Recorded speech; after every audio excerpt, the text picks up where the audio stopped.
Dando início, então, ao painel de número 3, com o tema Descarbonização por meio do biogás, oportunidades e desafios para viabilizar projetos. Para mediar este painel, eu convido o moderador, Ayrton Kunz, da Embrapa Suínos e Aves, e os painelistas convidados online do Rio de Janeiro. Conosco vamos ter a Maria João Rolim, da Rolim Viotti Goulart Cardoso Advogados, falando conosco diretamente do Rio. Daqui a pouco a gente já visualiza ela. Convido também Fernando Lopes, do Instituto Totum, Leidiane Ferronato Mariani, do Instituto 17, e Rodrigo Nicoloso, da Embrapa Suínos e Aves.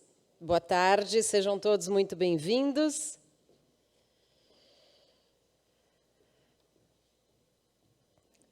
Ayrton, o comando é todo seu.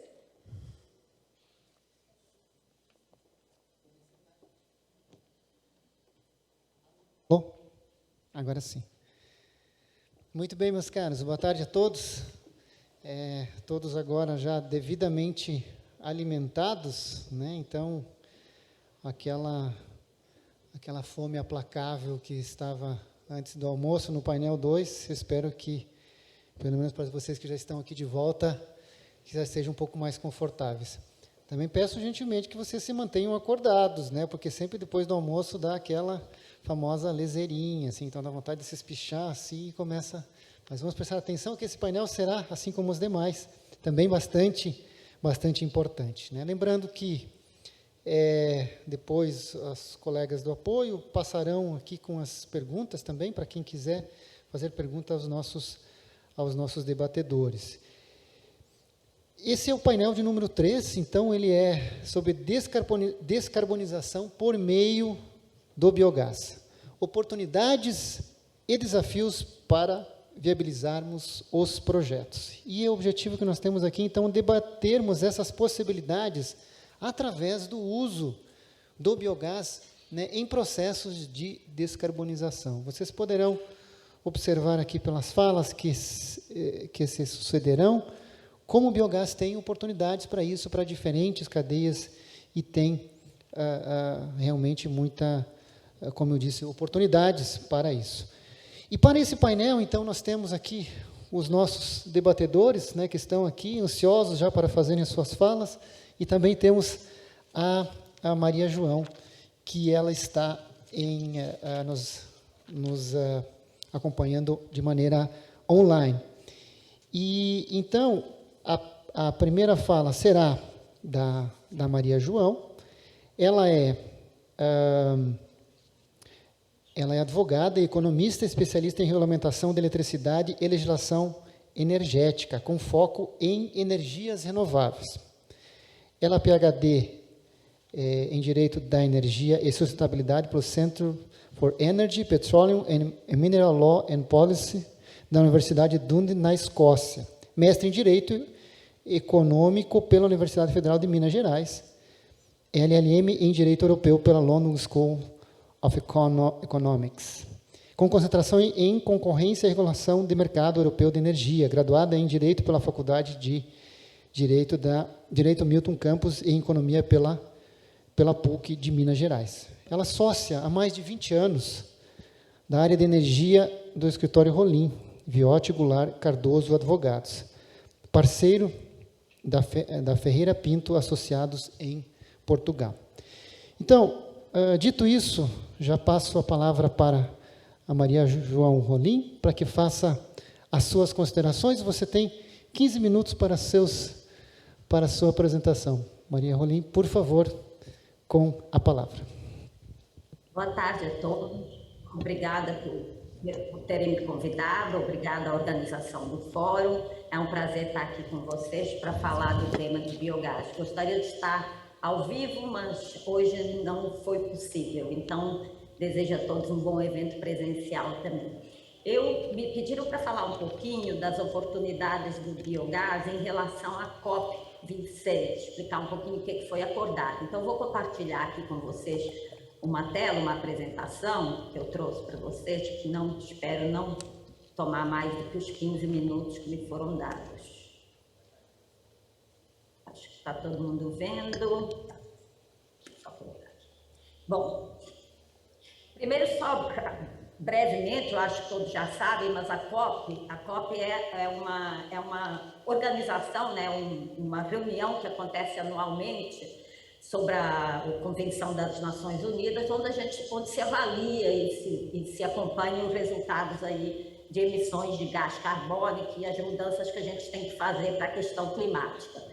Esse ano passado, quer dizer, esse ano será no Egito, ano passado foi em Glasgow, e as principais metas foram para garantir a emissão líquida de zero de efeitos de gás estufa e também adaptar para proteger as comunidades de habitats naturais e mobilizar recursos financeiros, está meio aqui na minha frente, deixa eu tirar, mobilizar recursos financeiros para fazer essa transição, bem como concluir um livro de regras do Acordo de Paris, onde o principal ponto que foi debatido era o artigo 6º, com relação às normas do mercado mundial de crédito de carbono. Né?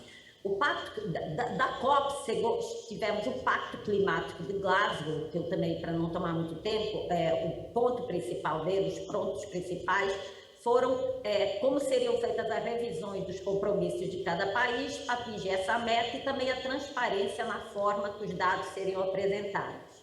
No caso do Brasil, especificamente, o Brasil assumiu um novo compromisso de mitigar em 50% as suas emissões de gases de efeito estufa. Fazendo a matemática, no fundo o Brasil porque mudou a base, e aqui teria uma conta para explicar, mas tomaria muito tempo, ele mudou a base dele, mas no fundo ele tem uma base igual à de 2015, ou seja, a primeira meta, ou seja, mudou-se a forma de calcular e apesar de ter aumentado o percentual, a meta do Brasil é igual a 2015, mas é superior à de 2020.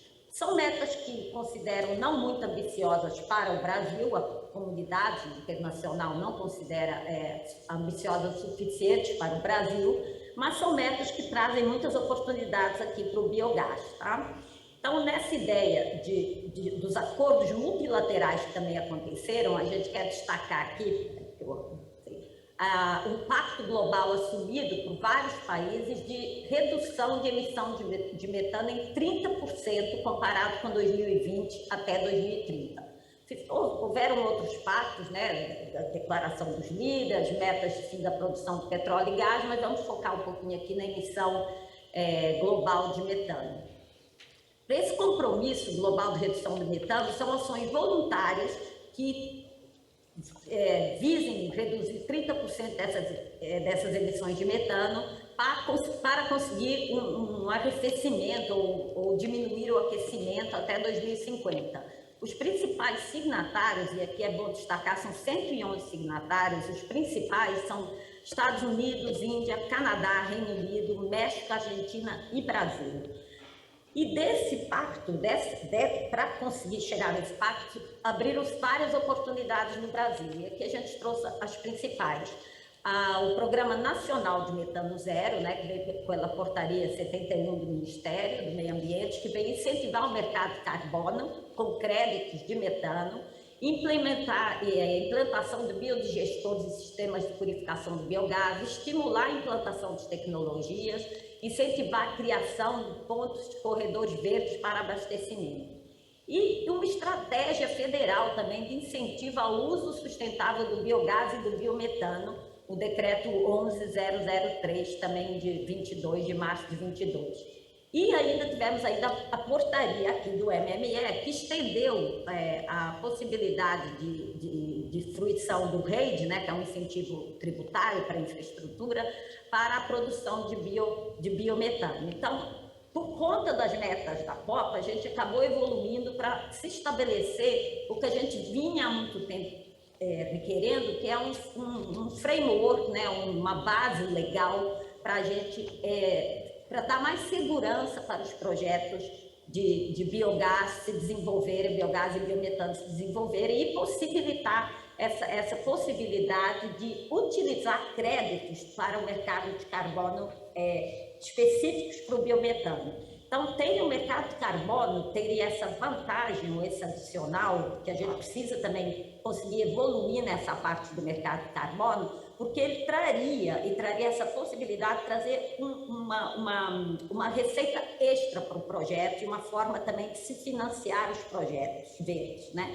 Então, é uma possibilidade nova, uma possibilidade que ainda precisamos arrancar do papel o mercado de carbono especificamente, e aí eu volto a dizer, talvez com um olhar mais específico mesmo para o crédito de metano, né? Para dar esse impulso. Não se trata de um subsídio, mas de um incentivo e uma política de fomento muito forte para o biogás, o que seria uma forma de precificar todos os benefícios que o biogás tem para lá de só não emissão, mas o biogás e o biometano. Muito fazer essa circularidade dos projetos para que a gente possa ter mais receita para os projetos. O mercado de carbono no Brasil ainda precisa ser regulamentado, tá?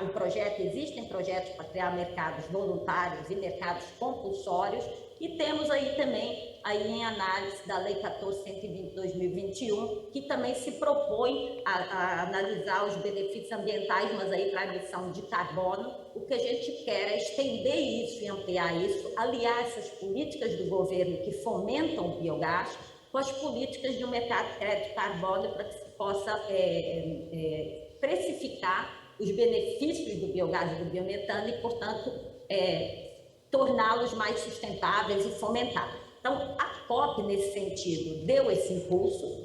Como eu disse, a gente tem aqui a COP, uma nova COP chegando, que é a COP que vai acontecer no Egito, em novembro. Então, é um momento da gente puxar mais essa pauta também para essa nova COP, porque é a partir desses acordos internacionais que a gente consegue a base para fomentar o desenvolvimento da política nacional para o biogás.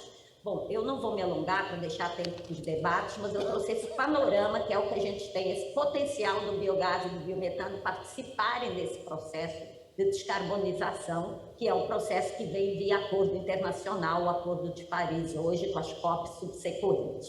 Obrigada, e eu ficarei aqui para os debates e para a gente conversar até o final. Obrigado, Maria João, por suas considerações bastante importantes, considerando esses cenários internacionais e também brasileiro, né? Muita coisa interessante e nova, isso também é para a nossa reflexão, né?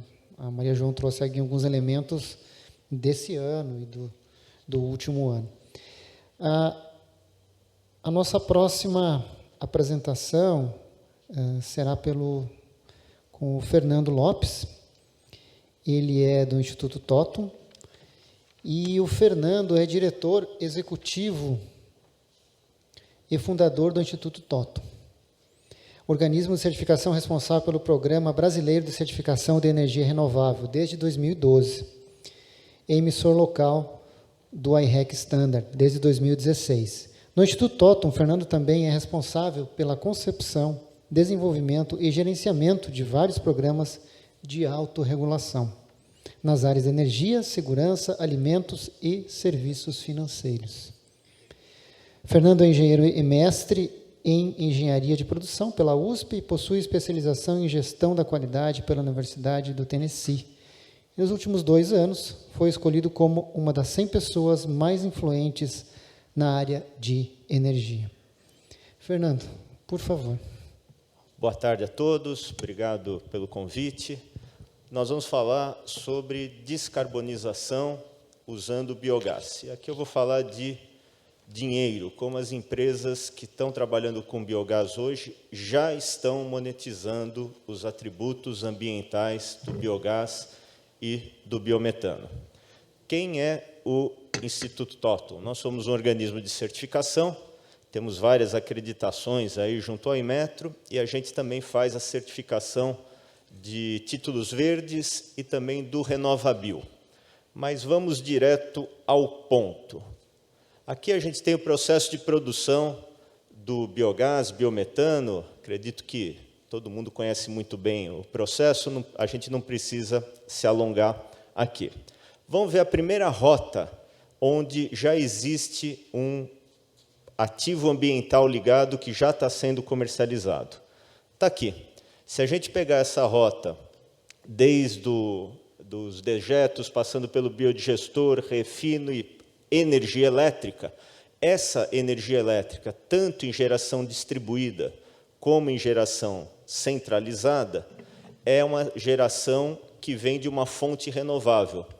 Existe hoje um programa de certificação no Brasil, que é uma réplica de um programa mundial, ele segue as diretrizes de um programa mundial, chamado I-REC Standard. Então, as empresas que comercializam energia elétrica de fontes sustentáveis podem certificar essa energia.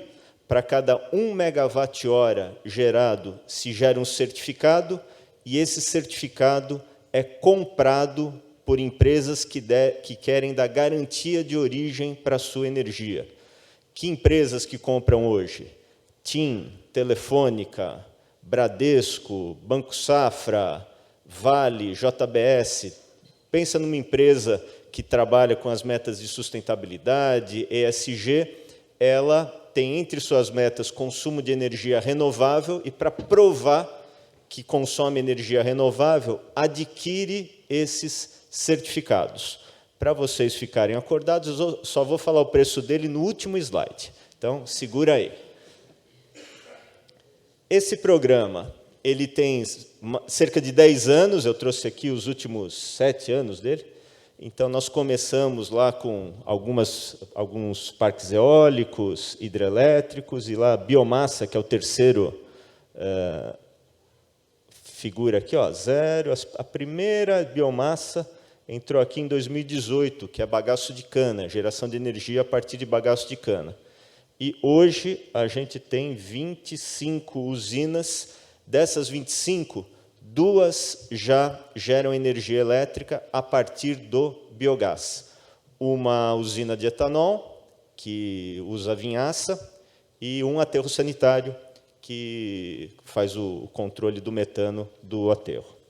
Quantos certificados são comercializados por ano no Brasil? Aqui eu tenho o painel dos últimos 8 anos também. Então, em 2021, foram cerca de 9.200.000 certificados.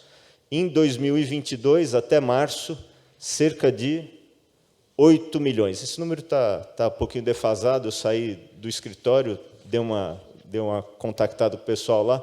A gente está muito próximo a 10 milhões de certificados só nesse ano. Então, a tendência é que esse mercado dobre.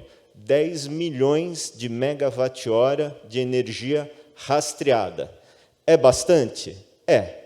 Em termos desse sistema, o Brasil é o segundo no mundo, só atrás da China. Tá?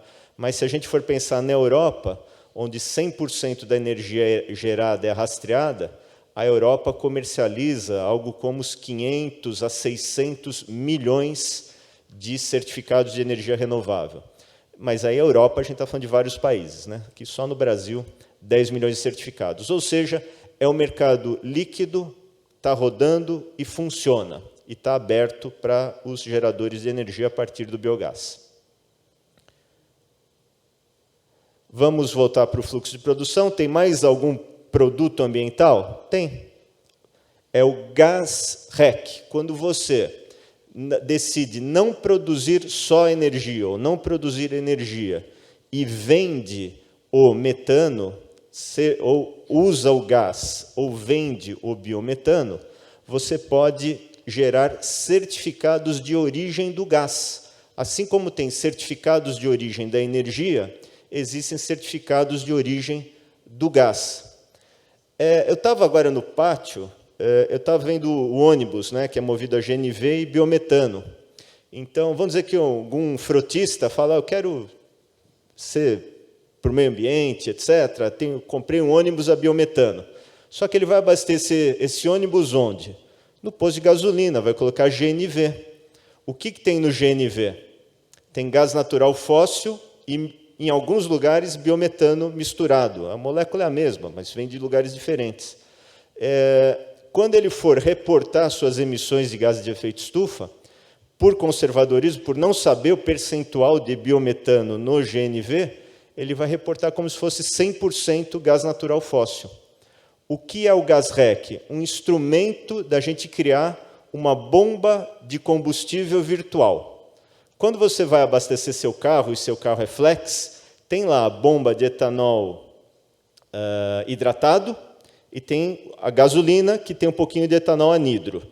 Se você quer colocar só etanol hidratado, tem uma bomba lá, tem uma bomba física. Para a GNV não existe essa bomba física. Então, o GasRec é como se fosse uma bomba virtual.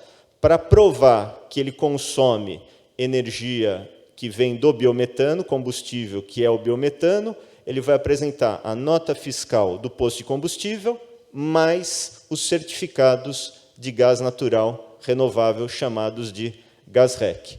Esse mesmo problema ocorre numa indústria que está na ponta de um duto, por exemplo. Essa indústria está tirando desse duto gás natural com biometano. Só que, como ela não sabe o percentual, ela, por conservadorismo, tem que admitir que é tudo biometano. Então, como que a gente funciona? Como é que faz? O produtor de biometano gera para cada unidade de energia, aqui nós estamos usando 1 milhão de BTU, para cada 1 milhão de BTU, um certificado, e vende esse certificado diretamente para o consumidor do gás. Dessa forma, o consumidor do gás, lá na ponta do gasoduto, vai poder mostrar a conta da concessionária, mais os certificados, e, para quem tinha uma emissão de gás natural, que é desse tamanho, fóssil, a emissão do biometano é desse tamanhozinho aqui, 99,5% menor do que a emissão do gás natural fóssil. Aí ele consegue, essa indústria consegue atingir as metas de sustentabilidade sem ter que ter um pipeline, sem ter um gasoduto de biometano na porta da fábrica. O GasRec funciona como esse instrumento. Vamos falar de mais um ativo ambiental. Mais um. CBIOS, RenovaBio, programa regulado do governo federal que incentiva a fabricação, a produção de biocombustíveis. Você, ao vender o biometano, aí tem que ser biometano, para distribuidoras, a determinado volume de biometano, você vai conseguir uma redução de emissão de 1 tonelada de CO2 equivalente na atmosfera. Isso é um CBIO. Então, esse é um mercado bastante líquido hoje em dia, funciona bastante. Infelizmente, no Brasil, são acho que só 2 ou 3 plantas de biometano que estão usufruindo dos benefícios, do valor monetário da venda dos certificados de energia renovável, cujo preço falarei daqui a pouco. Vamos finalizando mais um produto. Opa, mais um. Crédito de carbono, metano evitado. Quando se concentra os dejetos num biodigestor e se concentra a produção de metano, no caso, de biogás, o simples fato de você queimar esse biogás num flare já causa um efeito benéfico de redução de emissões, porque a molécula do metano, que tem um carbono, causa 25 a 30 vezes mais aquecimento do que uma molécula de CO2. Então, quando você queima, você transforma o metano em CO2, você ganhou 25 vezes de crédito de carbono. Existem projetos de crédito de carbono, existem vários projetos, principalmente em aterros sanitários. O problema é que você tem que ter uma escala um pouquinho maior, porque o crédito de carbono é um pouquinho trabalhoso para ser obtido.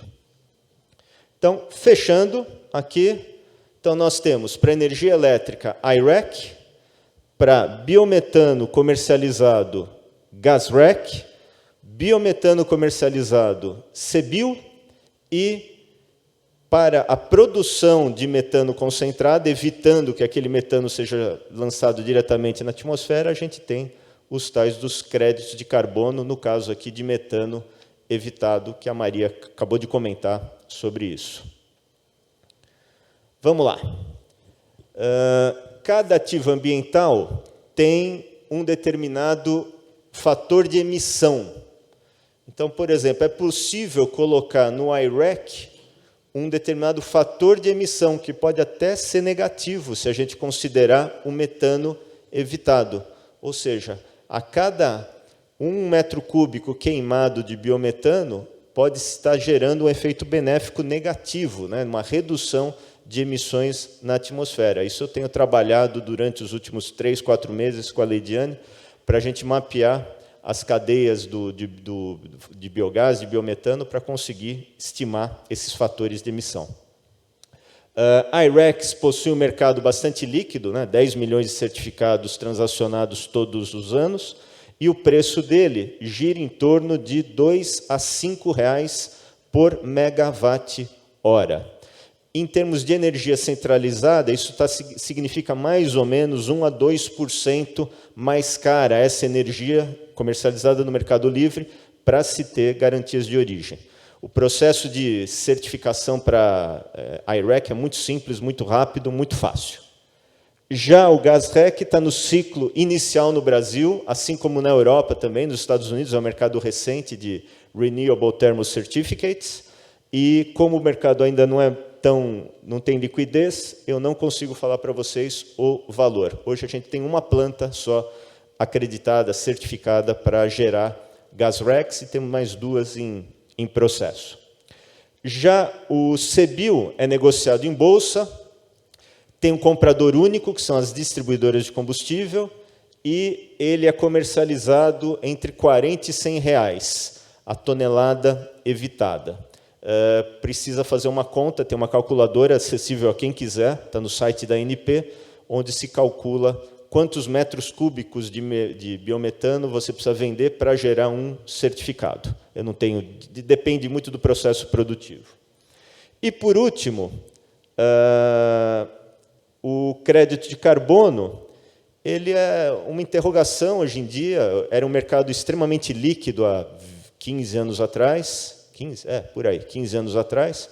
Hoje é um mercado meio empacado por causa da resolução do Acordo de Paris, o artigo 6 ainda está sendo discutido, então isso ainda vai ser, e aqui a gente vai ter uma legislação local também no Brasil para crédito de carbono, então é um mercado um pouco nebuloso. As transações de crédito de carbono têm sido no mercado voluntário, tem girado em torno de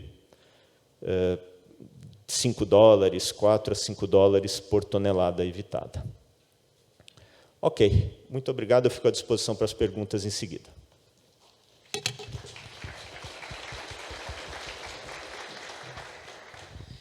Muito bem. Obrigado, Fernando, pelas considerações. Agora, a nossa próxima fala é da Leidiane Ferronato Mariani. Ela é consultora em biogás do Instituto 17 e a sua formação ela é engenheira ambiental, especialista em energias renováveis, mestre em gestão territorial e doutora em planejamento de sistemas energéticos. Tem experiência de 15 anos na área de biogás e sustentabilidade e atua como consultora em estudos e planejamento do mercado do biogás do Brasil, em projetos de cooperação, tanto nacional quanto internacionais. Leidiane, por favor. Obrigada. Boa tarde a todos. Uma honra estar aqui com vocês presencialmente. O objetivo hoje é eu contar um pouco sobre... acho que está bastante interessante a sequência de apresentações, né? Maria João deu uma visão mais geral, o Fernando falou na prática alguns caminhos para valorização, e eu vou apresentar em nome do Instituto 17 e como resultado do Programa de Energia para o Brasil, que foi encerrado agora em março. Eu vou apresentar um pouco dos resultados dos estudos que a gente fez de avaliação do ciclo de vida ambiental, que dão origem, então, a um potencial provável de descarbonização do Brasil por meio do biogás. Esse trabalho foi desenvolvido muito em parceria com diversas instituições, mas especialmente a Embrapa, que nos ajudou na missão de rodar essas avaliações de ciclo de vida ambiental, porque é uma metodologia bastante complexa, demanda definição de vários parâmetros, ainda mais quando a gente considera que a gente quer discutir a realidade de projetos brasileiros, né? E assim, eu faço parte do... Melhor não voltar ao slide, né? Do Instituto 17, então, né, dentro do Programa de Energia para o Brasil. No Instituto 17, nesse trabalho do BEP que a gente fez, foram cerca de 2 anos, a gente trabalhou, primeiro ponto, levantando qual era o potencial de curto prazo do Brasil, porque a gente queria um potencial que provavelmente será realizado entre 3 a 5 anos a partir de 2021, que é a nossa base de dados é de 2020 e 2021. Desse potencial, segundo os dados do Cibiogás, até 2020, já 1,8 bilhões já foram executados. A gente fala num potencial no BEP, então, de 11 bilhões de metros cúbicos de biogás por ano. Esse potencial é equivalente... antes de falar onde é equivalência, vocês podem ver a distribuição. A gente, no BEP também, no Instituto 17, a gente não levantou só o potencial volume de biogás, mas também quantidade de plantas. Afinal, não vale apenas... Quando a gente fala em biogás como uma fonte renovável para gerar desenvolvimento regional, inclusão social, enfim, de uma forma muito distribuída no país, a gente não pode olhar apenas volume de biogás potencial, a gente precisa olhar a quantidade de plantas, porque tem regiões que vão ter muitas plantas pequenas que, se você olhar só o volume, não vão se destacar. Então, a gente pode olhar aqui que a pecuária no Brasil é o que tem a maior quantidade de plantas potenciais, mas, quando a gente fala em volume, é a indústria que realmente se destaca, especialmente o setor sucroenergético, nesse potencial de curto prazo, modelos de negócios que podem se realizar mais nesse curto prazo, né? Claro que tem um potencial, por exemplo, da biogás, que é na faixa de 80 bilhões por ano, que aí são modelos de negócios que talvez demandem superar algumas questões tecnológicas ou coletar o resíduo, enfim, algumas definições de modelos de negócio. E, para ter uma noção de equivalência, então, a gente colocou aqui que seria o equivalente a 5% do consumo de energia elétrica, ou 12% de diesel, ou complementar a mais 20% de gás na nossa rede de gás do Brasil. Esses dados todos, gente, já estão disponíveis em publicações que a gente, nesse QR Code, depois eu também posso passar o link, estão disponíveis para download. O objetivo do projeto foi realmente abrir todos os dados, então, o que não tiver aberto, porque realmente a gente não conseguia, ou não era permitido, enfim, ter alguns dados de empresas. Essas são as publicações que já estão prontas, e a gente ainda tem algumas que estão por vir aí nos próximos 2 meses, porque foi um trabalho bem pesado, então a gente conseguiu mais 2 meses de trabalho. Mas, focando no tema de hoje, né, de descarbonização, o nosso trabalho foi utilizar essa metodologia reconhecida internacionalmente, que é a avaliação de ciclo de vida ambiental, numa lógica de utilizar um banco de dados de parâmetros brasileiros e plantas de biogás do Brasil. Então, a gente fez parceria com diversas plantas do Brasil, região sul, sudeste, para rodar esse modelo, onde a gente faz uma coleta de dados, faz a análise desse potencial de emissões de cada cenário dentro da planta, e depois a gente faz as comparações de um cenário base, que é sem a produção de biogás, sem o aproveitamento do biogás, com um cenário possível para energia elétrica ou para biometano. Tem um ponto que é a questão da fronteira, né? A gente considerou, nesse estudo, uma fronteira expandida, porque a gente queria discutir biogás como política pública gerando desenvolvimento, não só a questão energética, mas também do aproveitamento do fertilizante, e o impacto disso até no sentido de produtos evitados. Então, a gente considera uma fronteira até de impacto de produção de diesel, impacto de produção de fertilizante, e o quanto isso é evitado a partir do momento que se aproveita o biofertilizante e o biogás para gerar energia. Ou seja, os dados que a gente gera são uma fronteira expandida. Lembra na apresentação do Fernando, tinha aquele tracejado, né? Então, o nosso tracejado é bem maior. A gente pega todo o sistema, inclusive alguns sistemas externos. Consequentemente, os números que a gente gera nem sempre vão entrar, partes dessas fronteiras vão entrar quando for fazer o gas REC, o I-REC e o crédito de carbono. Então, cada situação, conforme a certificação que for ser feita, tem uma metodologia diferente, inclusive de definição dessa fronteira, ok? E a unidade funcional, né, então, todos os números nossos são para 1 tonelada de resíduo, que foi a decisão que foi tomada no momento, que era a melhor maneira, mas a gente até agora vem trabalhando com o Fernando de entender melhor esses fatores de emissão, e a gente está fazendo toda a conversão agora nos novos ACVs que a gente está fazendo para unidade funcional de megawatt e metro cúbico de metano. Aqui é só para vocês entenderem, né, a avaliação do ciclo de vida ambiental, você pode... Essa metodologia, para vocês lembrarem, vocês já devem ter visto algum estudo sobre melhor no trabalho usar caneca para tomar café e ter que lavar a caneca, ou, ambientalmente falando, é melhor usar o copo plástico e não gastar água lavando essa caneca. Basicamente, essa comparação, são feitos estudos detalhados de emissões para descobrir qual que é o impacto. Quando a gente fez esse estudo, a gente optou por estudar 6 tipos de impactos ambientais mais relacionados ao biogás, aos projetos de biogás. Mas o que eu vou apresentar hoje para vocês são os dados apenas de aquecimento global, porque realmente para apresentar todos os dados seria bastante complexo, muita informação. Aqui é para vocês entenderem a questão do limite do sistema, né, um limite expandido que a gente considerou. Esse desenho está nas publicações que a gente fez, então, para cada caso, tem a definição desse limite para entender o escopo. Não vou entrar nisso, a gente não, acho que a maioria de vocês aqui não é especialista em ACV, então, se vocês fossem, a gente poderia entrar, detalhar, mas o importante é vocês entenderem essa questão de que existe uma fronteira. E a gente, então, estudou 17 casos reais, 8 da pecuária, 5 de resíduos sólidos urbanos, 1 de RSU e esgoto, 1 de esgoto apenas e 2 de indústrias. E de diferentes escalas também. Aqui eu estou apresentando de um parceiro nosso que abriu os dados, além de todos os outros parceiros, Energimbo, que fica em Ouro Verde do Oeste, é um projeto que reúne resíduos de 40 propriedades, são 100 mil suínos. E aqui vocês podem ver um pouco como... Deixa eu testar se isso aqui funciona. Como é a questão. Então, tem todos esses processos dentro da recepção, da produção de biogás, e qual é a emissão gerada por cada um desses processos no cenário base e no cenário de geração de biogás com energia elétrica ou de geração de produção de biometano. E aí, aqui é cada um, né? E aqui tem o total. Se fosse o cenário base, se esse resíduo fosse tratado numa esterqueira, como normalmente é aplicado na agricultura, seriam emitidas 118 kg de CO2 por tonelada de resíduo.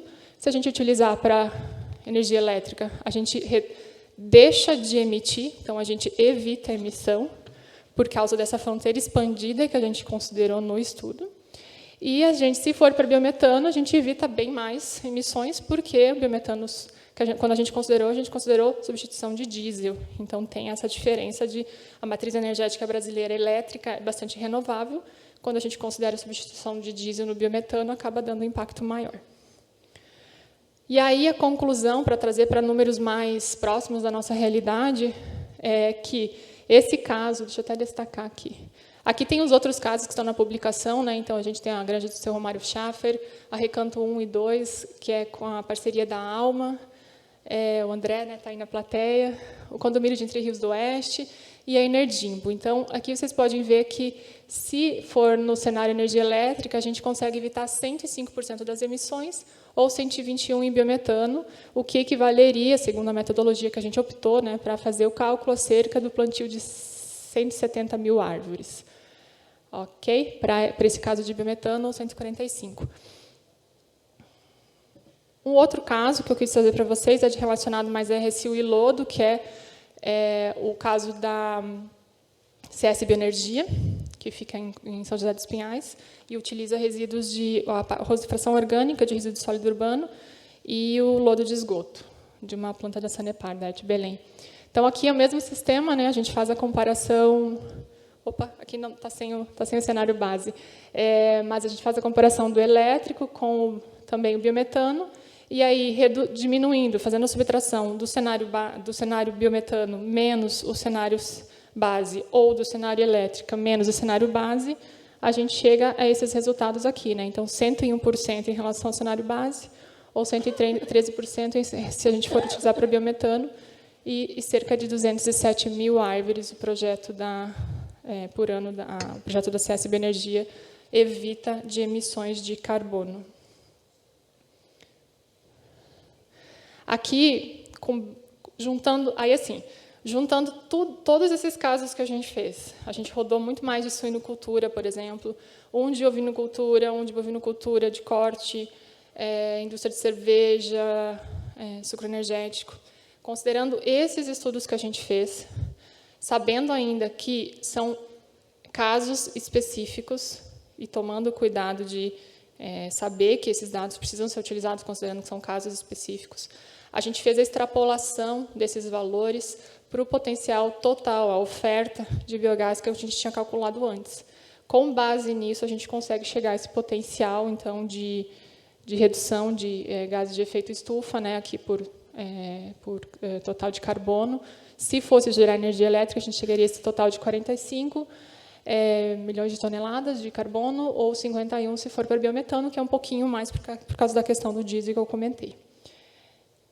E aí, aqui é um pouco complexo, porque é como a Maria João estava explicando, né, gente? A gente tem toda uma questão de diferentes momentos, metas que foram assumidas pelo governo. Então, a gente tem diferentes... É como se a gente tivesse diferentes metas, né? Então, a gente fez uma comparação aqui com várias delas, mas se a gente for comparar com essa, que é a NDC 2021 e o GWP do relatório 5 do IPCC, para 2030, a gente poderia dizer que a gente tem, com esse total que a gente calculou, mesmo considerando essa fronteira ampliada, a gente tem 13,46% da meta de redução de emissões de carbono do Brasil poderiam ser cumprido pelo biogás, né? Ou, se fosse biometano, quase 4%. Se a gente vai para o metano, que aí é o que o ministro falou de manhã, a Maria João também comentou, enfim, o público, ou seja, qual é a fração do metano em si, a gente chega... Aí a gente fez considerando o que foi assumido na COP, a gente fez uma análise, isso está bem claro lá na publicação, a gente consegue chegar a 20% das emissões de metano se o Brasil buscasse cumprir aquela porcentagem da meta que foi assumida na COP. Apesar de que aquela meta foi assumida por todos os países, sem dizer quanto da meta cada país vai assumir. Mas é uma estimativa, ou seja, são setores... O biogás realmente é um setor muito importante. Aqui a gente comparou os valores com a matriz energética brasileira, então a gente fala que 11% das emissões da matriz energética brasileira poderiam ser evitadas se a gente realmente aproveitasse todo esse biogás do curto prazo. E a gente pode ver aqui um ponto que é importante. O potencial da descarbonização, o gráfico muda em relação ao potencial total. Quando a gente fala em potencial total, o maior volume de biogás vem do sucro energético. Só que, quando a gente fala em descarbonização, o maior volume vem do setor de saneamento, por causa que a gente está emitindo muito biogás nos aterros sanitários do Brasil, nem se fala nos lixões, porque a gente não capta tudo, a gente não tem uma eficiência de 100% de captação do biogás produzido nos aterros, então a gente acaba, quando a gente consegue captar e gerar energia, ainda não tem uma eficiência de 100%, e, na maior parte dos casos, a gente ainda não capta, infelizmente. O mais interessante seria a gente separar esse orgânico e colocar ele no jogo da economia circular para produzir fertilizante. Para fechar, 15 segundos. Eu tenho que cumprir, né? Porque sou eu a chata que fica cobrando todo mundo de cumprir horário. Alguns pontos, assim, dos estudos que a gente fez, chegou de 50% de redução de emissões evitadas até 160%, conforme o caso. O uso evitado do fertilizante nitrogenado foi algo realmente muito importante. Evitar de comprar, de usar fertilizante químico importado é essencial para reduzir emissões. Eficiência é um ponto que pega demais, eficiência dos equipamentos, não ter emissões substitutivas, então, às vezes, a gente acaba optando por um equipamento mais barato, que entrega o biometano ou entrega a energia elétrica do jeito que você precisa, mas você está tendo emissões substitutivas, aquele biogás não é totalmente aproveitado, isso vira emissões, e conforme os sistemas de certificação e de crédito de carbono evoluírem até o RenovaBio, a tendência é começar a se pegar melhor assim, esse equipamento específico, qual a eficiência dele para a redução de emissões. Então, um cuidado importante. É importante avaliar outros impactos ambientais. Tudo isso que a gente fez, o objetivo é subsidiar política pública, programa, a gente está discutindo, trabalhando com o RenovaBio, com o Instituto Totum também, no sentido de ter fatores de emissões específicos, programa Metano Zero, Plano Agricultura de Baixo Carbono+.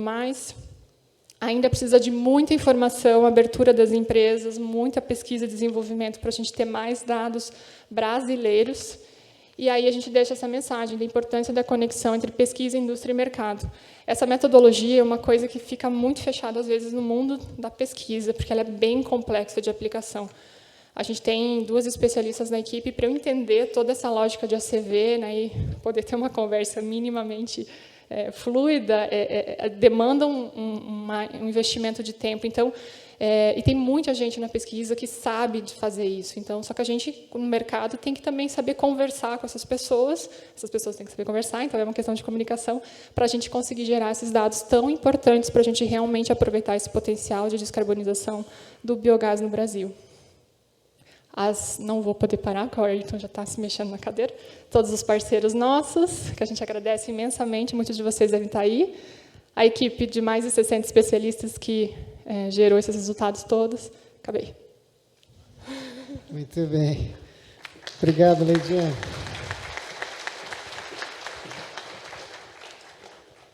Viu como é quando a gente está lá no púlpito falando, como passa rápido o tempo?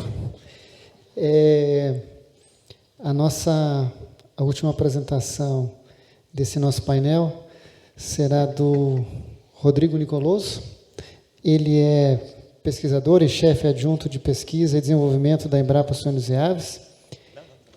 E ele tem graduação em agronomia, mestrado em ciência do solo e doutorado em engenharia agrícola pela Universidade Federal de Santa Maria.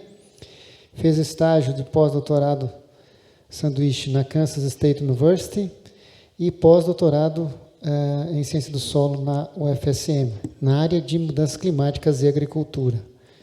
Em ciências de solo também na Keio University, que é lá na Kansas State. Em modelagem de matéria, em modelagem da matéria orgânica do solo e gases de efeito estufa. Ele atua na área de meio ambiente, principalmente em sistemas de plantio direto, integração lavoura-pecuária, dinâmica e mecanismos de estabilização da matéria orgânica do solo, emissão de gases de efeito estufa no tratamento e reciclagem dos dejetos de suínos e aves como fertilizantes na agricultura, modelos preditivos de risco de perdas de fósforo, de solos adubados com dejetos de animais, tratamento de carcaças de animais mortos nas granjas e no desenvolvimento de softwares de suporte e tomada de decisão para a gestão ambiental de granjas, de suínos e de aves. Rodrigo, por favor. Obrigado, Ayrton. Boa tarde. Espero que todo esse tempo aí não desconte no meu tempo também, né? A gente podia resumir essa apresentação. Mas obrigado pelo convite, por estar aqui hoje. E a minha abordagem hoje vai ser um pouco diferente do que a Lidiane, o Fernando e a colega que participou via online fizeram, que foi focada na cadeia de biogás, e eu não trabalho exatamente com biogás, eu trabalho com dejetos, com biofertilizante, então é aquela rota que ficou um pouco de fora da fala do Fernando, né, que é o biofertilizante, o que fazer com ele, que eu acho que é um ponto importante em qualquer projeto de biogás, seja numa usina, seja numa propriedade rural. E eu estou bastante feliz de ter visto as apresentações de hoje, tanto dos colegas que nos precederam nesse painel, como nos painéis anteriores, que antigamente, quando a gente falava de biogás, e eu sempre fazia a pergunta, né, como é que vocês estão lidando com a questão do biofertilizante? A resposta vinha mais ou menos como, olha, esse aqui é um benefício que o produtor se apropria, ele utiliza, isso não é um problema. E na verdade, quando a gente não considera essa rota do biofertilizante, do que fazer com ele, pode ser que, às vezes, um bom projeto de uma usina de biogás ou no biodigestor, que tem um payback, que tem uma remuneração, que ele para de pé, ele pode ser derrubado quando a gente não considera os custos que a reciclagem do biofertilizante pode trazer para esse projeto. Mas hoje eu quero falar sobre a questão das oportunidades de descarbonização na cadeia da carne quando os biodigestores, quando o biogás está envolvido, né? Bom, esse gráfico está mostrando na esquerda as emissões de gás de efeito estufa no mundo, né? Então, a gente está vendo que a agricultura como um todo, incluindo aqui a mudança de uso no solo, contribui com 24% das emissões de gás de efeito estufa globais, mas no Brasil, esse percentual é maior da agricultura. A gente tem 33% das emissões vindo do setor agropecuário. Então, existe uma contribuição maior do setor agropecuário emitindo gases, mas também existe uma oportunidade grande de mitigação. Vocês vejam que com a redução do desmatamento que houve no início dos anos 2000, obviamente aumentou nos últimos anos, esse gráfico que vai até 2016, mostra que, proporcionalmente, a contribuição da agricultura em amarelo aumentou bastante. Então, existe uma visão bastante destacada na agricultura brasileira quanto a essa questão de mitigação do gás de efeito estufa. E essa discussão tem crescido, principalmente nos últimos 2 anos, depois da COP26, e especialmente a partir do ano passado, quando a gente começou a falar em ESG, em governança social e ambiental nas empresas, e muitas empresas começaram a trabalhar nos seus inventários de gás de efeito estufa, muito pela questão de marketing, de visibilidade, de, olha, estamos fazendo alguma coisa, mas também para acessarem um crédito de carbono, um mercado de investimento que está privilegiando empresas que têm esse tipo de abordagem. E essas empresas normalmente têm os seus diferentes escopos, né? Escopo 1 são as emissões da própria empresa, escopo 2 é da energia que essa empresa consome, e no setor da carne, da produção de proteína animal, o escopo 3, que são as emissões das cadeias de suprimento e também de destino dos seus produtos, estão muito relacionados com a propriedade rural, onde essa proteína animal é gerada, né?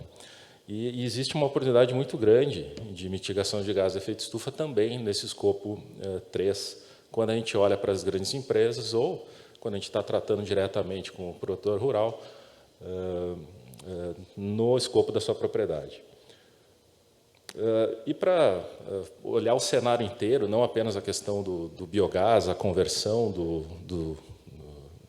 dos gases provenientes da decomposição dos resíduos em biogás, em biometano e a geração de energia, a gente tem um cenário de emissões numa propriedade rural muito mais ampla. A gente tem emissões tanto na parte dos dejetos, a uso do solo, os próprios equipamentos que são utilizados, a questão do manejo da biomassa, o manejo do solo, tem um potencial grande aqui de emissões quando a gente olha para a escala da agricultura brasileira, e a gente tem que considerar que em cada um desses cenários, em cada um desses compartimentos, a gente tem uma oportunidade de mitigação. No escopo do plano ABC+, a gente teve um colega no mapa comentando, a gente tem diferentes abordagens de como a gente pode mitigar gás de efeito estufa numa propriedade rural, desde a questão de manejo de pastagens, plantio direto, sistemas de irrigação, reflorestamento, sistemas irrigados, bioinsumos, que foi bastante destacado hoje, o tratamento dos dejetos de animais, é um grande tema aqui que a gente está discutindo aqui, e também a questão do abate em terminação intensiva, você melhorar a eficiência de produção animal, terminar um animal com menor idade ou consumindo menos insumos, também é uma potencial de mitigação de gás de efeito estufa dentro de um contexto de agropecuária. E só para mostrar para vocês como que a cadeia de biogás pode colaborar também com os outros cenários que a gente estava vendo aqui, essas outras cadeias. Esse aqui é um exemplo de um trabalho feito por colegas aqui da Embrapa Suínos e Aves, que eles avaliaram as emissões de gases na produção animal. Quando você está produzindo, no caso aqui a avicultura, todas as fontes de emissão, no sistema de produção de aves, as emissões relacionadas à conversão alimentar, quanto que o animal consome, quanto de resíduo ele gera, o aquecimento das aves, troca de cama de aviário, iluminação, densidade de alojamento.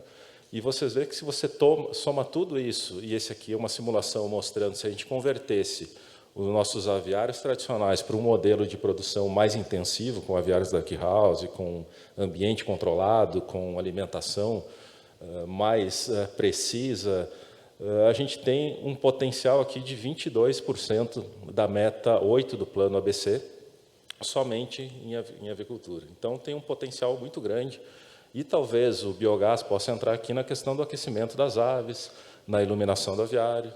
Então, existem oportunidades além do simplesmente o uso do biometano, o uso do biogás para mitigação de gás de efeito estufa. Isso aqui num cenário de produção animal. Mexendo, por exemplo, na conversão alimentar, quando a gente trabalha com mais eficiência na produção animal, a gente tem redução de emissões indiretas. E essas duas figuras aí estão mostrando como houve evolução da conversão alimentar aqui na esquerda da suinocultura de 1975 até 2020 e na direita a avicultura, que se a gente somar toda a economia que a gente teve com grãos, a emissão que a gente tem também relacionada à produção de grãos, a gente tem uma economia aqui de milhões de toneladas de soja e de milho que também mitigam suas emissões de maneira indireta. Avançando, acho que no ponto central aqui da minha fala, é a questão do manejo dos resíduos da produção animal, onde os biodigestores eles têm um papel bastante relevante, já plenamente conhecido por vocês. Eu não quero discutir os biodigestores, mas eu quero discutir essa outra rota dos fertilizantes organominerais, fertilizantes orgânicos, porque aí também tem um potencial de mitigação bastante relevante que precisa ser considerado nos projetos. Por exemplo, um trabalho feito por a gente ali na Embrapa de Suínos e Aves, a gente mediu emissões de óxido nitroso, um gás de efeito estufa também, com potencial de aquecimento global bastante significativo, em áreas de preparo convencional do solo, quando você prepara o solo, ara, gradeia, para fazer o plantio, em áreas de plantio direto, o principal sistema de cultivo utilizado hoje no Brasil, e as emissões, comparando, por exemplo, o R, que é ureia, fertilizante nitrogenado mineral, com dejeto bruto, vocês vejam em RS aqui, as emissões maiores, inclusive, quando você usa o dejeto sem tratamento, e uma mitigação significativa de gases quando você trata o dejeto por biodigestão, no caso aqui o ADS.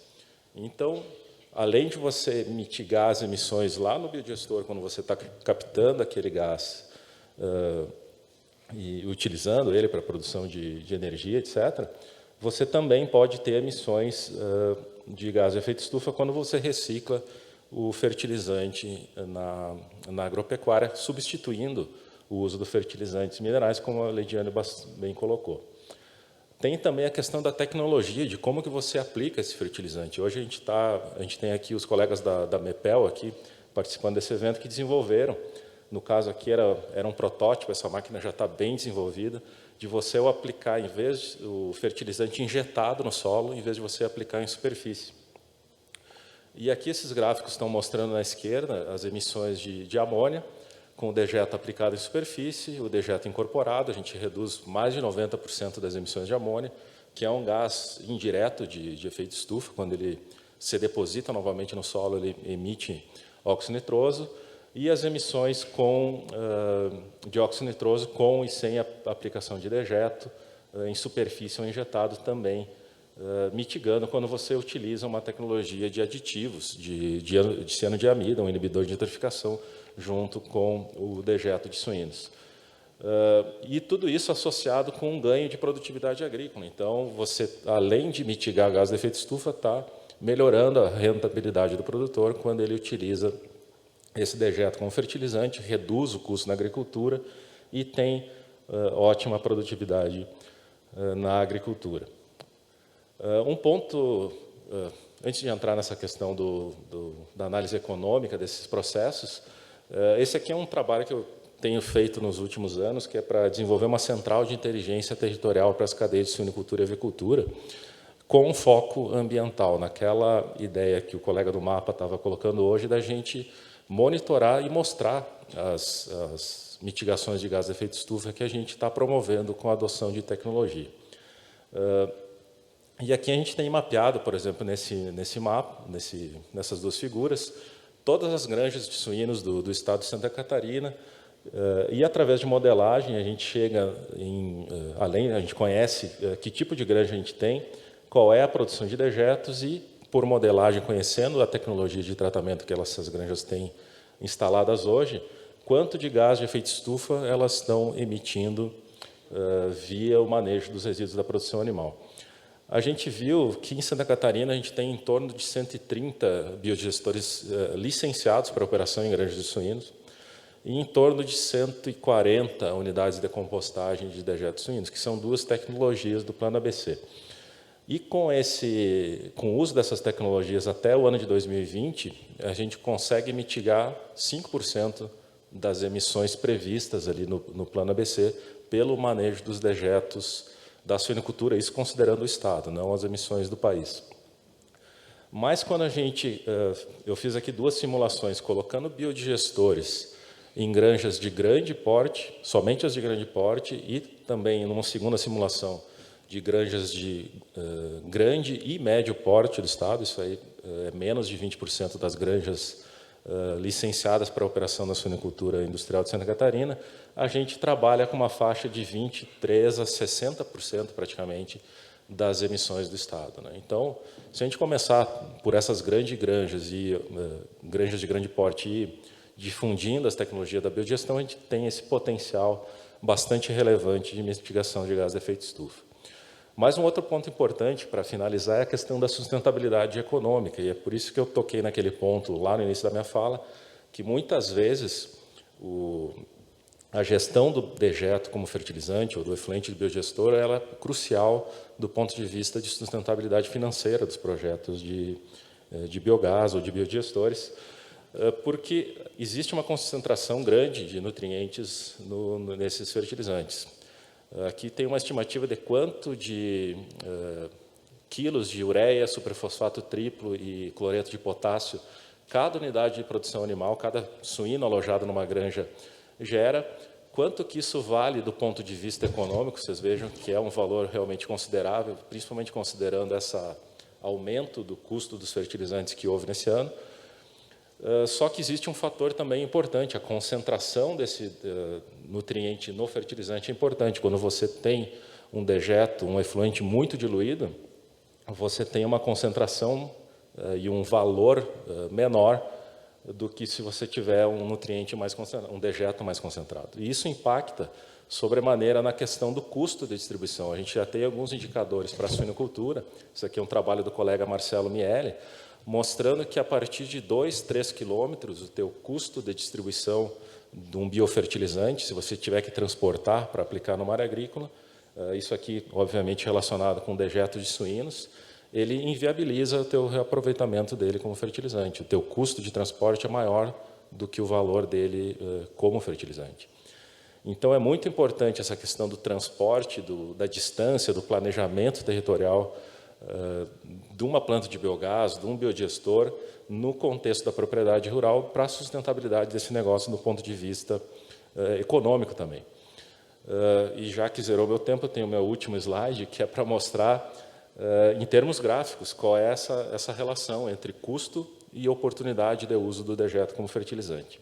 Esse aqui também é um trabalho feito pelo Miele, o pesquisador da Embrapa, que ele mostra uma relação entre as propriedades que não têm área agrícola para reciclar dejeto como fertilizante, menos de 10, 20, 30% da oferta de fertilizante que eles têm na propriedade. E fertilizante vocês entendam como dejeto, como efluente, como biofertilizante, pode ser reciclado nas áreas agrícolas dele, e comparação com outro grupo de propriedades que você tem disponibilidade praticamente para atender toda a demanda de fertilizante de efluente que eles produzem numa usina de biogás ou no biodigestor.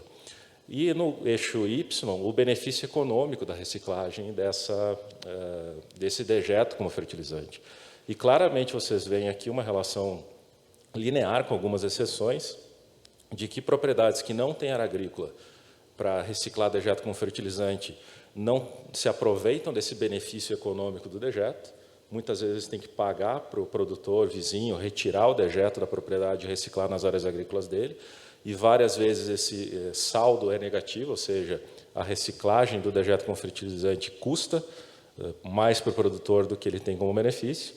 E aqueles produtores que conseguem realmente utilizar o dejeto como fertilizante, os dejetos podem contribuir, inclusive, com uma fração bastante significativa da receita do negócio inteiro deles. Isso aqui relacionado com a suinocultura, propriamente dita. Mas essas propriedades que estão na direita do gráfico, por exemplo, a reciclagem do dejeto com fertilizante dá uma receita equivalente a 50% do lucro que ele tem com a atividade de suínos. Então, é um negócio bastante importante de ser considerado nesse tipo de projeto. Então, pessoal, esse era o meu objetivo da minha fala, alertar para vocês dessas outras oportunidades que existem com o biofertilizante, e eu acho que essa análise é muito importante para a sustentabilidade ambiental e também econômica desse tipo de empreendimento. Obrigado.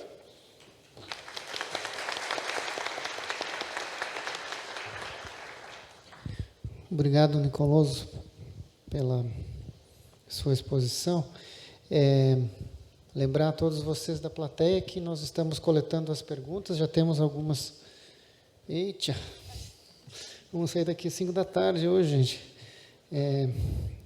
Tem as perguntas sendo coletadas, já tem um monte aqui, então vamos devagar, porque senão a gente vai conseguir responder tudo. Mas antes de nós começarmos a responder as perguntas, que muita pergunta é um indicativo positivo de que a gente tem uma discussão importante a ser feita sobre o tema. E as 4 falas que nós tivemos aqui, elas mostraram uma grande conexão entre elas, levando a um ponto, um norte de oportunidades, né? Tanto a Maria João, o Fernando, a Leidiane e o Rodrigo mostraram isso, né? A gente precisa olhar o biogás como uma cadeia, os pontos que ele tem de interesse, o que já foi feito e, sobretudo, os desafios, e nesses desafios a gente conseguir encontrar oportunidades. Eu acho que isso fica muito claro na discussão desses painéis, e isso que a gente está buscando. Um dos objetivos do fórum é esse, né? A gente ver os desafios que nós temos e para onde que a gente pode caminhar, como é que a gente pode avançar nessa trajetória brasileira do biogás, né? A gente vive um momento realmente bastante positivo, isso é muito bom, né? E a gente quer que esse movimento positivo seja e cresça com sustentabilidade. Eu acho que todos nós queremos isso. O que eu sempre falo, o biogás tem uma história no Brasil. A gente não pode negligenciar essa história, para que a gente não repita erros que nós já cometemos no passado. Mas hoje, uma vez mais, a gente está realmente num cenário bastante positivo. Então, vamos lá, gente. Vamos às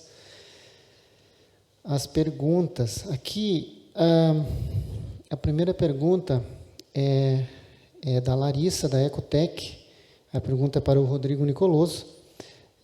Sabemos que temos um grande potencial de geração através de carcaças, mas, na outra ponta, há uma preocupação ambiental com o pré-tratamento.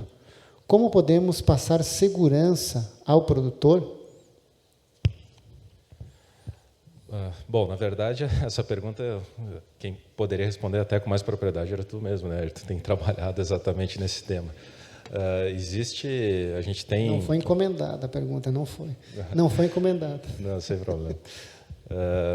A Embrapa, e mais especificamente o Ayrton, tem trabalhado forte nessa questão das carcaças, destinação das carcaças de animais mortos em biodigestores. É uma demanda grande do setor produtivo, especialmente naqueles produtores que têm os seus biodigestores já instalados, né? Existe toda essa preocupação sanitária, e o Ayrton, eu acho que eu estou fazendo muita propaganda, né, do como que tu fala, né, mas o Ayrton sempre fala que a questão sanitária para as cadeias de produção animal, elas são prementes, né? Quando a gente não tem não tem sanidade de rebanho, a gente tem que interromper a produção e o nosso negócio para, né? Então, é uma preocupação grande. A gente tem visto que existem basicamente 2 alternativas, né? Ou você faz o tratamento térmico das carcaças antes dos biodigestores. Existem rotas tecnológicas para isso, né? Respeitando a questão do binômio temperatura e tempo de tratamento. Mas também tem a questão de, se você optar por não higienizar as carcaças antes do biodigestor, você precisa ter um tempo de armazenamento das lagoas que permita a redução, pelo menos, da concentração dos patógenos a níveis seguros, né? Então, inclusive, numa publicação nossa, da Embrapa, existe essa recomendação de um tempo de retenção mínimo para biodigestores que não tiveram, que tratam carcaças que não tiveram tratamento térmico antes, que você tenha no mínimo 120 dias de TRH dessas lagoas. Ayrton, acho que tu pode complementar até com mais propriedade. É isso mesmo. Obrigado, Nicoloso, pela resposta. Aqui nós temos agora uma pergunta para Maria João. Maria João nos escuta. A pergunta é de Martin Weber, ele é da Envi Consultoria, e a pergunta é: existe um mercado voluntário de créditos de carbono, mas como ter confiança nos certificados vendidos se ainda não há regulação? Sem essa regulação, as metas carbono zero de empresas e países não acabam sendo mais marketing do que verdadeiras? Bom, obrigada pela pergunta. Eu acho que você está certo no ponto que o grande desafio, o maior desafio, é a certificação, porque nós temos dois mercados, vamos chamar assim, né? O mercado voluntário, onde vai depender muito da certificação, da confiança dos certificadores, e nós temos esse mercado, que a gente chama que é o mercado do Acordo de Paris, que vai ser utilizado para abater as metas que o Brasil cumpriu. E esse mercado do Acordo de Paris, vamos chamar assim, tá, do artigo 6º, que traz trocas entre empresas, projetos e entre países também, abater as metas, vai ter uma certificação própria, uma certificação que vai ser, que está sendo trabalhada, inclusive, numa taxonomia com a ONU, com as Nações Unidas. Mas para essa certificação interna, essa certificação doméstica dos mercados voluntários, é muito importante a gente ter certificadores, talvez credenciados, regulados, mas que a gente também precisa ter cuidado para não criar uma reserva de mercado. A gente tem aqui no público, talvez possa até ajudar mais aqui na nossa banca, eu esqueci o nome, mas que falou sobre esses processos de certificação. E a própria Leidiane também trouxe esse processo mais amplo. Então, o que vai considerar no crédito e como vai ser certificado, na medida que a gente conseguisse avançar numa taxonomia, numa classificação, ajudaria a desenvolver o mercado. Então, você está certíssimo, não que seja só marketing, mas que se a gente não tiver um padrão de comparação, a gente vai estar comparando coisas incomparáveis, né? Esse crédito talvez não seja igual a esse, não tem a mesma metodologia de capturar e também de estabelecer quais as fronteiras que vão ser consideradas nessa certificação, né? Talvez alguém queira até complementar, não sei se respondi a sua pergunta, mas a ideia é que a gente avance na regulação, sim, e nas taxonomias e na classificação para desenvolver o mercado. Obrigado, Maria João, pela resposta. Aqui nós temos agora duas perguntas direcionadas ao Fernando. A primeira é da Fernanda, e ela pergunta: pode ser comercializado crédito de carbono, RenovaBio e GasRec ao mesmo tempo? E a segunda pergunta é do Martin Weber, novamente, da Envi Consultoria. Ele pergunta: a IREC e GasRec servem para relatar menos emissões em inventários de gás de efeito estufa? Ou seja, servem como estratégias de redução de emissões e não compensação? Para compensação, o ideal é aguardar a operação do marco regulatório brasileiro, principalmente para a indústria, ele pergunta. Vamos lá. Para a pergunta 2, sim, pode ser usado para protocolo GHG, normalmente aceito, sem problema nenhum. Tanto os IRECs quanto o GasRec. O GasRec, nas situações que eu expliquei, é possível de se usar no escopo 1. A primeira pergunta era sobre... É do IREC e do GasRec, né? Se pode... tá ok. Se você usa o biogás para gerar energia elétrica e sela essa energia elétrica com IREC, você automaticamente está inabilitado para fazer o GasRec, porque senão, se você está dando o mesmo benefício ambiental para duas coisas, é a dupla contagem. Quanto à RenovaBio, como é um programa regulado, não tem restrições para usar o GasRec com o RenovaBio. A gente fez um estudo e não tem dupla contagem. Quanto a créditos de carbono, também não tem restrições, é só o fator de emissão que se coloca no GasRec ou no IREC, depende se você tem crédito de carbono ou não. Você não pode por exemplo, se você fez o metano evitado e vendeu isso como crédito de carbono, essa emissão negativa não deveria ser carregada no I-REC nem no GasREC, senão você está contando 2 vezes a mesma coisa. Então, os certificadores que tomam conta desses programas têm o cuidado de checar se não tem dupla contagem. Obrigado. Leidiane, nos estudos de ACV, como você mostrou, sempre é importante os limites do processo, né? Então, isso interfere diretamente em toda a análise que é feita. Nos estudos que você mostrou durante a sua apresentação, os limites do processo, eles consideravam também, além do biogás, o uso do digestato no solo, os fertilizantes evitados. Fale um pouco para a gente sobre isso, porque, sobretudo, o cenário, uma vez mais, né, que a gente já falou de manhã, que a gente vive hoje, isso pode ser algo bem interessante para a questão da cadeia do biogás. Sim, a gente utilizou na nossa fronteira essa análise onde entra o fertilizante evitado, né, ou seja, o fertilizante químico que você deixa de consumir, e, na realidade, até o impacto de produção desse fertilizante, né, que a gente tem um impacto grande de produção, transporte.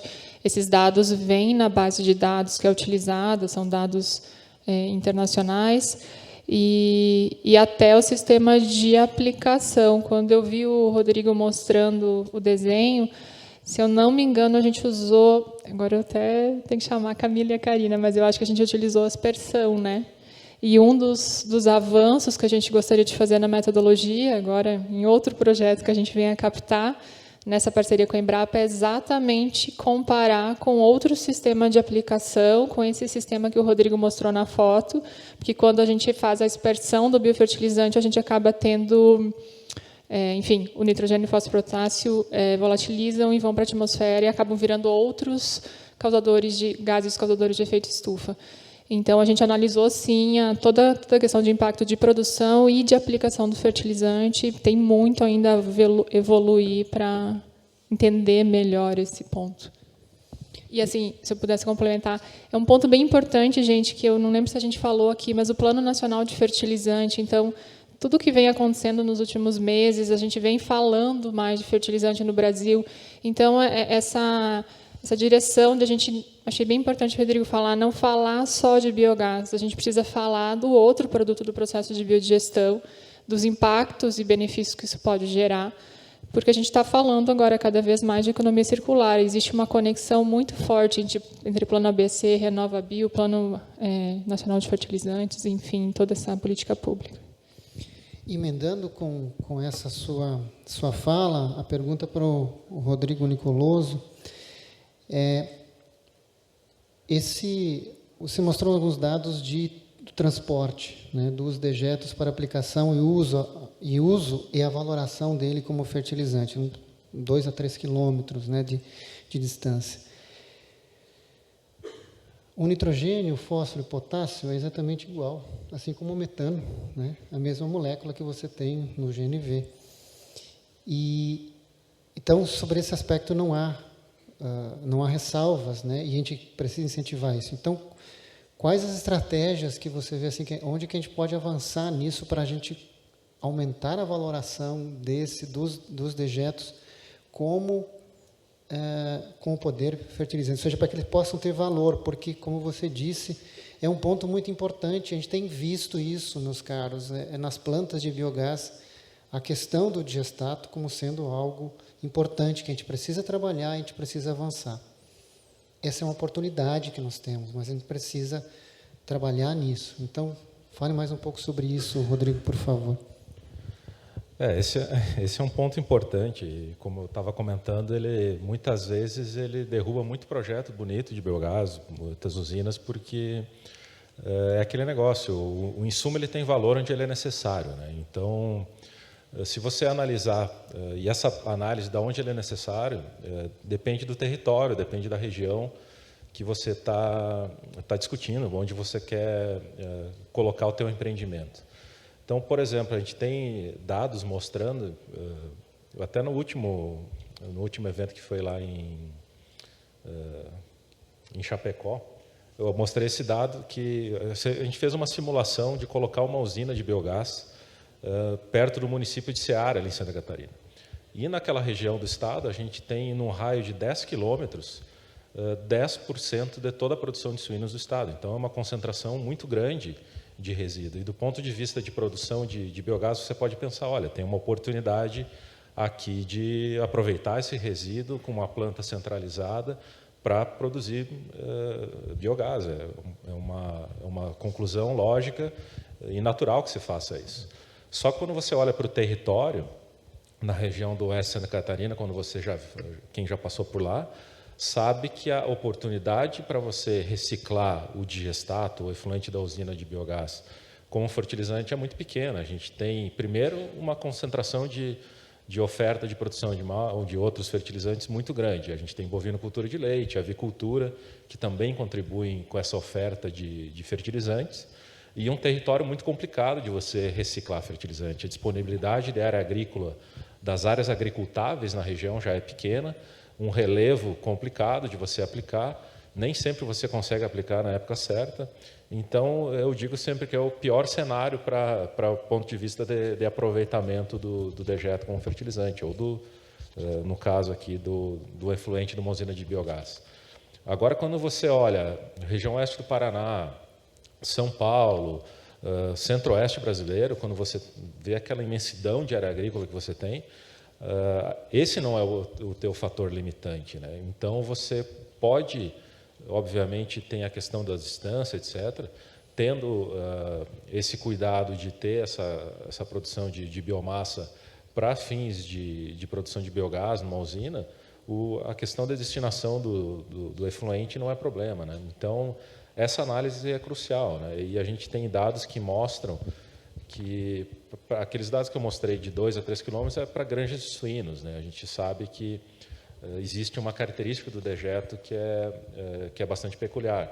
Agora, quando você parte para uma usina que possa ter um dejeto, um efluente muito mais concentrado, esse teu raio pode aumentar.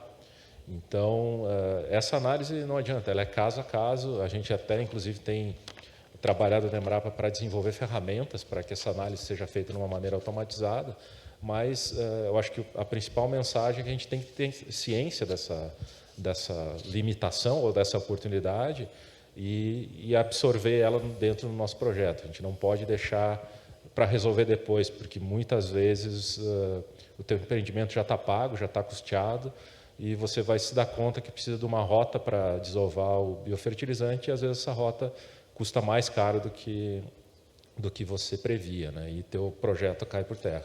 Então, acho que é essa análise que tem que ser feita. Obrigado. Maria João, você trouxe para nós elementos bastante importantes, né? Um deles que você discutiu durante a sua fala foram os encaminhamentos da COP26. E aí, trazendo um pouco para nós do biogás, essas metas globais, a meta global de redução de cerca de 30% das emissões de metano. O que eu observei no nosso país, assim, principalmente no ambiente que nós transitamos, no agro brasileiro, que o primeiro sentimento foi de ameaça, né? Que o Brasil parece que se sentiu ameaçado com isso. E a minha leitura, ela é de oportunidades. A gente vê o copo meio cheio. Nós temos, obviamente, não podemos negligenciar as nossas emissões, mas nós temos oportunidade de avanço aí, e esses avanços para o biogás, eles são grandes oportunidades. Por favor, comente um pouco sobre isso, e, obviamente, se você discordar, achar que não tem pertinência que eu estou falando, por favor.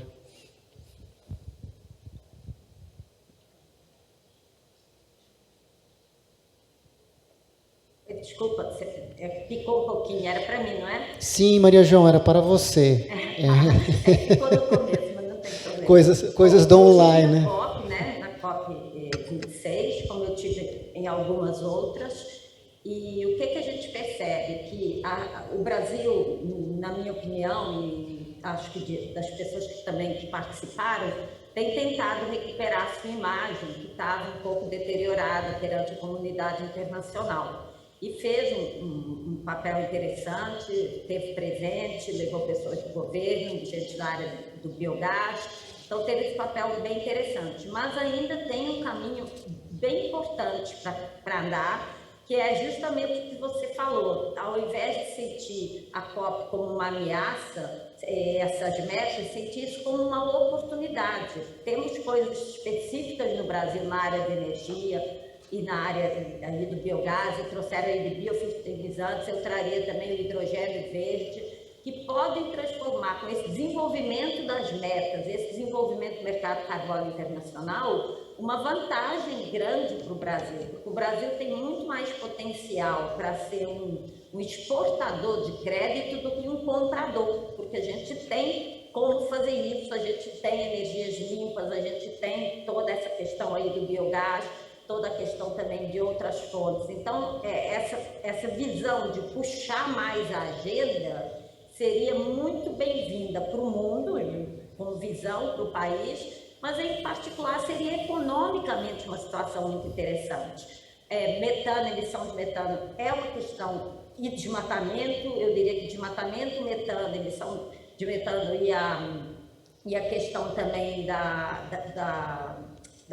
do transporte são os grandes calcanhares assim, de Aquiles do Brasil na COP. Então, se a gente trabalhar com as nossas oportunidades, como estando cuidando disso, será muito mais positivo. A gente tenderia a encher o copo e ver o copo realmente mais cheio e não ver o copo vazio. Mas ainda existe um pouco, sim, esse clima de que seria uma ameaça, ou que o Brasil estaria sendo pressionado por conta da Amazônia. Então, acho que a gente deveria realmente ter essa visão um pouco mais proativa e ver o copo mais realmente como uma oportunidade. Eu vejo como excelente oportunidade para o Brasil. Acho que nem todos os países têm essa oportunidade que a gente tem em termos de recursos naturais. Para muitos países, eles querem puxar a agenda, mas muito mais para serem compradores, porque eles não têm como abater as suas emissões e cumprir suas metas.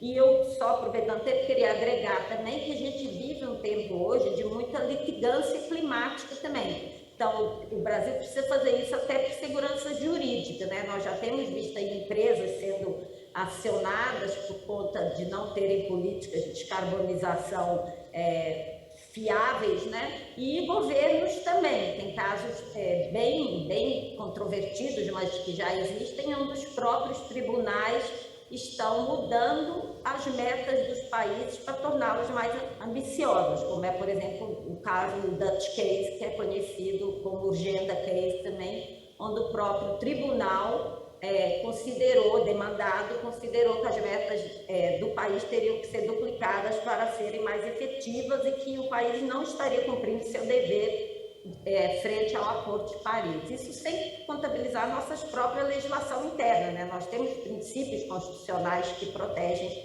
meio ambiente, então a gente precisa desenvolver isso por imagem, por necessidade e por segurança jurídica, e temos todas as condições de fazer, tá? Obrigada, eu não sei se eu peguei sua pergunta totalmente, sim. Ficou um pouquinho, mas espero ter respondido.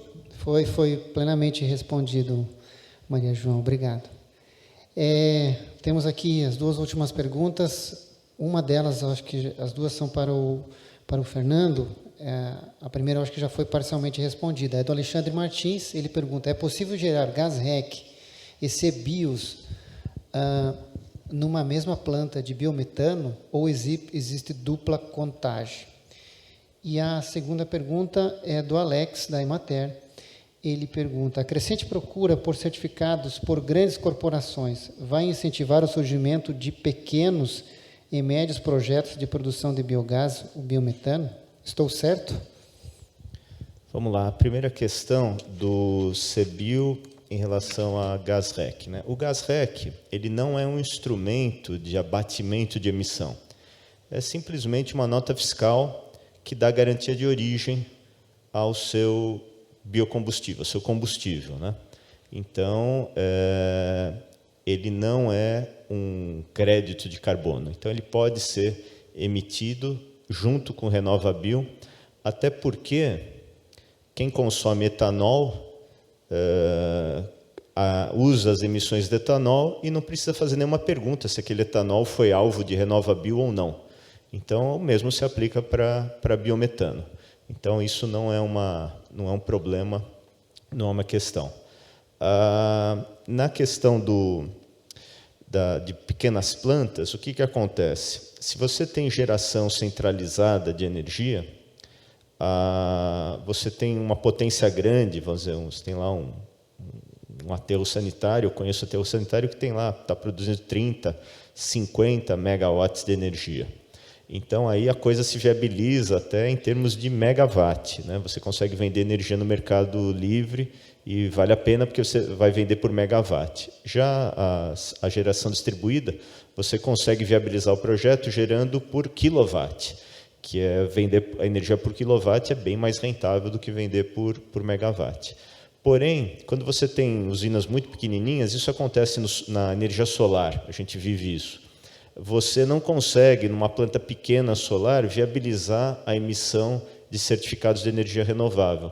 Então, aí o que nós fazemos é agrupar. A gente agrupa várias usinas, vários telhados fotovoltaicos, né, com a mesma tecnologia, na mesma região.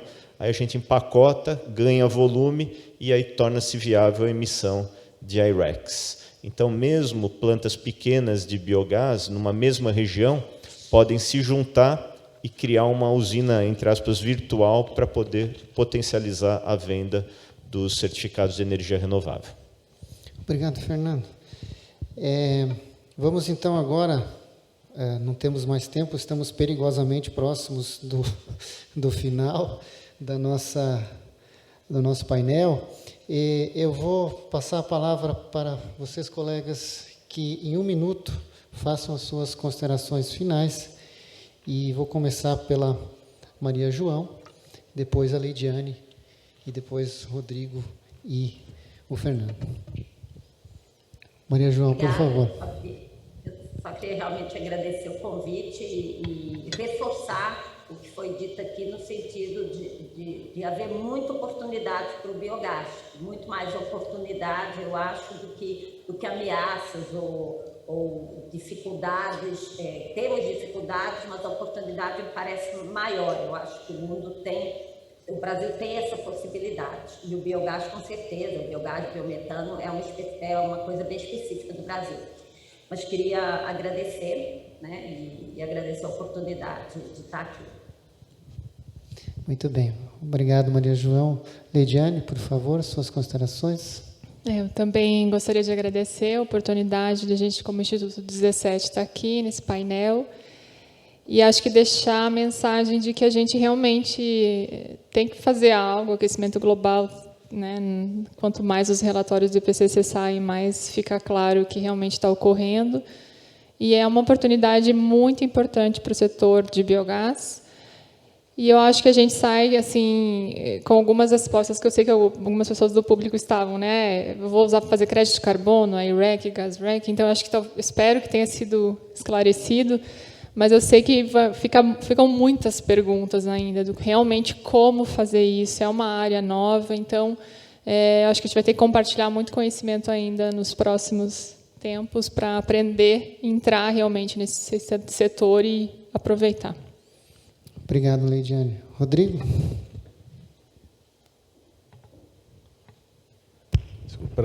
Gostaria de agradecer, então, mais uma vez a organização pelo convite.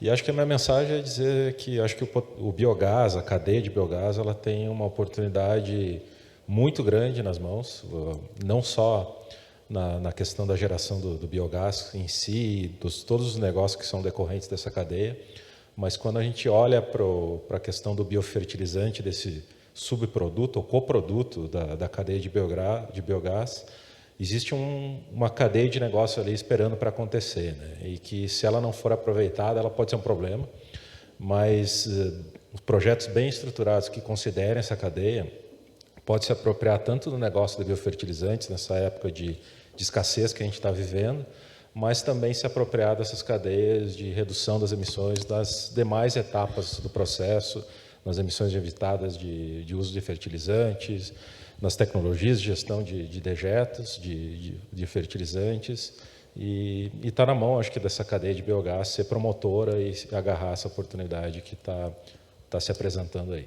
Então, muito obrigado mais uma vez. Obrigado, Rodrigo. Fernando, suas considerações? Obrigado pelo convite. Entrando numa instalação de biogás, a gente olha para um lado, tem IREC, aí tem CBio, aí tem crédito de carbono, aí tem GasREC. Bom, eu me sinto na Disneylândia dos ativos ambientais quando eu entro numa planta de biogás de biometano. Então, a gente tem muita oportunidade de ser um grande exportador de descarbonização para os negócios no Brasil. Obrigado. Muito obrigado.